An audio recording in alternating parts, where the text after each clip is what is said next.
it down to the most common questions we get asked in commercial real estate in a week. Very basic questions for us, but they get asked all the time. Stay tuned. We're going to teach you.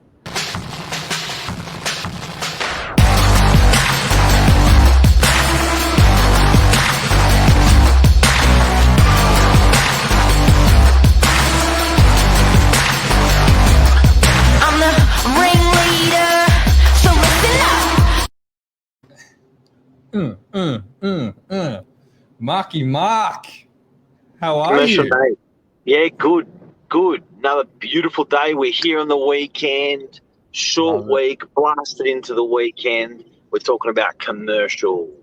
Yeah, commercial. It's all about commercial. We love commercial. Sensei Saturday.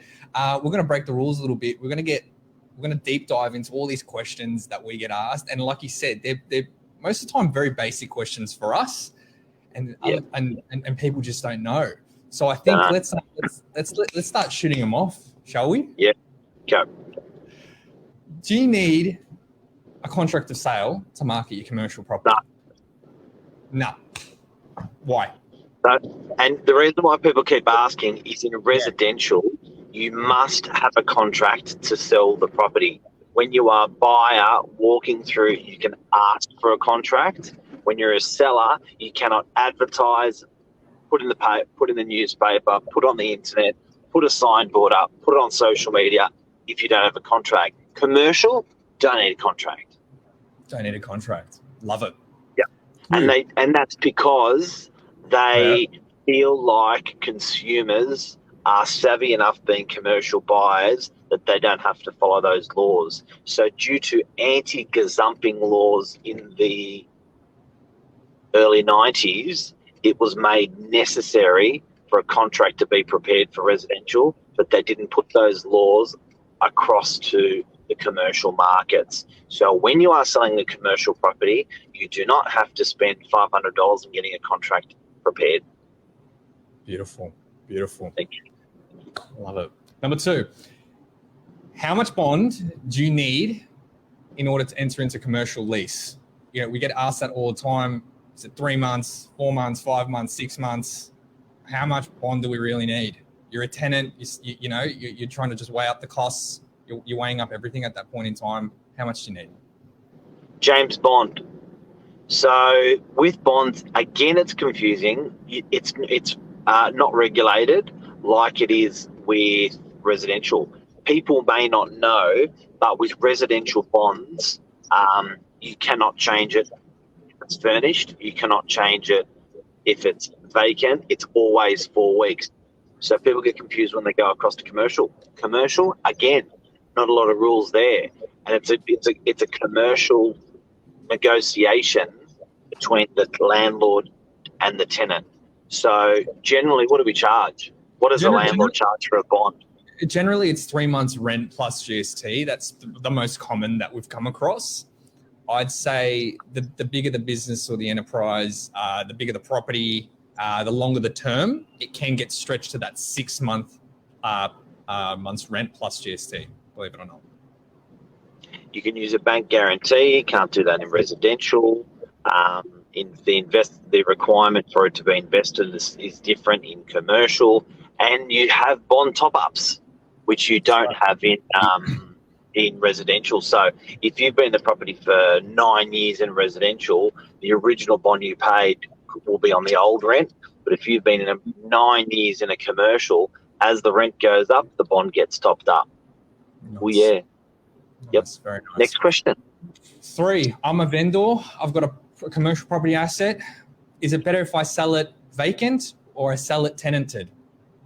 I get that asked all the time, and obviously it's quite subject to the property that we're dealing with. Let's hone in on an example like a warehouse, for instance. It's a commercial warehouse. Yes. What does it benefit? Yeah. Okay, so great question. Thank you for asking. It depends. You got to look at who your target market is. Who are you going to sell that property to? Who is going to be the likely purchaser? Now, there are purchasers. There are properties that you're selling. You think this is an investor property for sure. Right, have a tenant in there. there's properties that you're selling, you think, oh my God, an owner occupier is going to gobble this up. Have it vacant, give it a bit of love. So I guess something I'd most strongly also consider is financing of a commercial property can be difficult in this current market. Having a lease in place, your bank will love you. Having it vacant, the bank will shit the bed a little bit. So just keep that in mind when you're going to empty out your asset, because you may have more buyers out there available to you because it's got a rent coming in. Banks will like you more as a buyer. Very nice. And I guess the next one that ties in with this is, if I've got a tenant in place in this commercial property, I want to buy it, am I paying GST? No. I'm the buyer, so it's no. It's a no. It's a no. So if there's a tenant in place on a commercial property, again, the reason a lot of these myths are myths is because people keep comparing it to residential and assuming the same as residential. So 100%. When you're buying residential, you never have to worry about commercial. So every time people come over to commercial, they get mixed up on GST. Like, shit, I don't know if I have to pay it or not. Now it changes. If it's an old asset and a vacant asset, you've got to pay GST. But where people stuff it up is people don't realise it's more of a registration process rather than a payment for something that you're not getting anything for. So if you are paying GST on a vacant commercial property that you buy, you can claim back the entire GST. So it's more of a cash flow shit thing rather than a big bill for the property. Alrighty. Have I still got you there, Mark? There he is. I've got him. I haven't lost him. But if there's a tenant on the property, no problems, no GST. It's a going concern. That's it. Next question. Next one we've got is there a cool-off period in a commercial property transaction? No. Love it. Goes unconditional the moment you exchange. Am I right? Yep. Well, a standard contract in residential, and again, this gets stuffed up because people are comparing it to residential, but I'm going to explain why it gets stuffed up. Our standard contract in residential has a standard 5-day cooling off period. Now, when you get a contract, well, don't forget, going back to the beginning, we don't actually have a contract in commercial. So that's going to take probably a week to get that contract prepared once you've got an offer accepted. At that point, they figure you've had your time to think about it. They figure your solicitor's gone through the contract and checked it all for you. So when you sign a commercial property, you automatically do not have a cooling off period. Buyer beware, particularly if it's a little fella. So you may be buying something like a little commercial where it's $500-600 grand, or you're looking at units which are $500-600 grand. You can often assume there's going to be a cool off. There's not a cool off with commercial. Boom.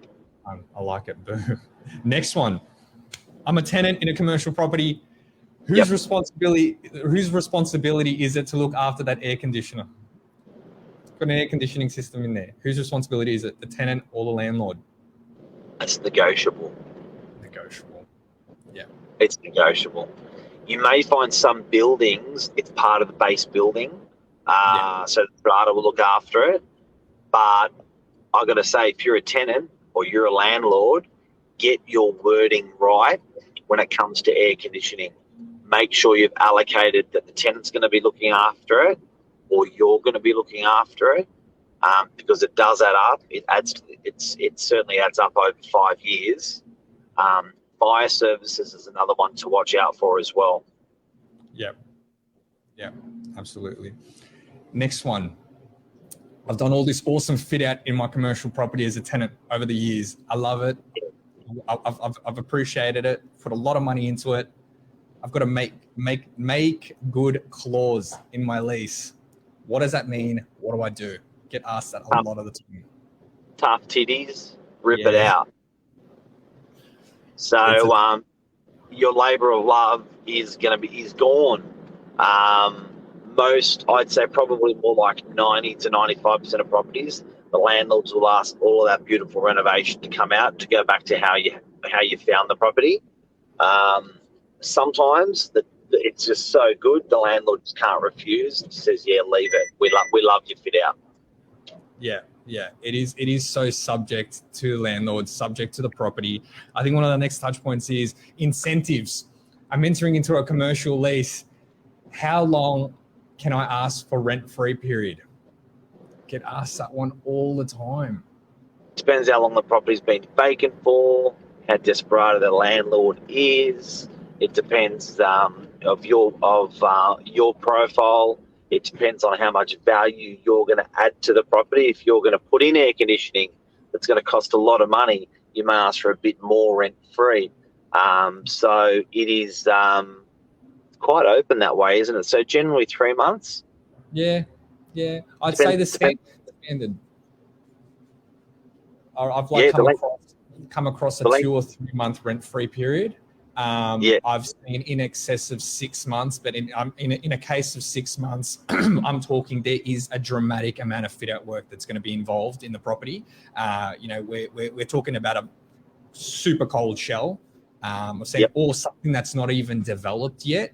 And that's something that we're dealing with right now. We're talking from the ground up, not even the bones yet. So it's unbelievable the stretch of time and the incentive that can be proposed. Cold shell. You're a bit of a cold shell at the moment. I look like a cold shell. So, it definitely does. But I think, got to be cheeky. You got to ask as a tenant and have a go. Again, if you got that nice long lease, if you're signing up a client for 10 years or 20 years on a lease, as a client, you can be a bit cheekier on your request for rent-free for sure. Next question. Next one. Oh, what do we got? There's so many We're bloody done? questions. Outgoings. Okay, the outgoings one. Let's top up with the outgoings. Whose responsibility is it to look after outgoings in a commercial lease? Negotiable. Yeah, you know what? You really got to watch your bum on as a tenant. If you're going up against an inexperienced landlord, we've seen this happen over and over. An experienced landlord doesn't miss a beat, or an experienced agent doesn't miss a beat with these allocations. And as a tenant, when you're signing up, you're thinking, yeah, whatever, that's fine. But yeah, in the outgoings, you could get gobbled up. Sometimes the outgoings could be more than the rent. I know. It's unbelievable. That's not a very common thing, but my goodness me, there are occasions where it could make in excess of a quarter to half of the yearly rental. It's unbelievable how these things can astronomically stack up. But it's all about asking those questions and getting a really good breakdown of what those outgoings are. Because most of the time, I think there's a bulk figure that just gets thrown out there, and a lot of people go, "Oh, okay, yeah, cool, that's fine. Let's in conjunction with the rental that's asked for." When you start to hone in and ask what those outgoings are, some of them not necessarily, but you don't need to pay for. But again, it's all part of the negotiation process about two parties coming together and meeting in the middle with that. Well, even land tax and even strata rates, it's important when you agree as a tenant, when you're negotiating on that lease, you get some sort of quantum or some sort of guide of what that's going to be dollar-wise. Because when you just say land tax or just say strata levies, you may assume it's not much. Could be a lot. Fire services, could be a lot. Yeah. We broke the rules. There's not 5 commercial property myths of 2022. There are a ton. And if you're not asking the questions, guys, you're not really you're not really learning. It's all about getting uncomfortable, asking those questions, or if you think you're really confident, there's someone that's that's going to kindly put you in your place and tell you exactly how it is. And that's what we're here for. That's what it's all about. I love it. Sensei Saturday is over. Hopefully help people on commercial stuff. If you want to help us, send it to your friends and family who are jumping into some commercial or in commercial at the moment to help them out, and or give us a call. We can help you. Yeah, give us a call. We'd love to hear from you and questions that you might have. We're all about it. Awesome. You're a legend, buddy. Everyone, have a great weekend. Nathan, thank you very much. Hope you enjoyed the show, everyone. Thank you much. Cheers, everybody. Thank you. See you, mate.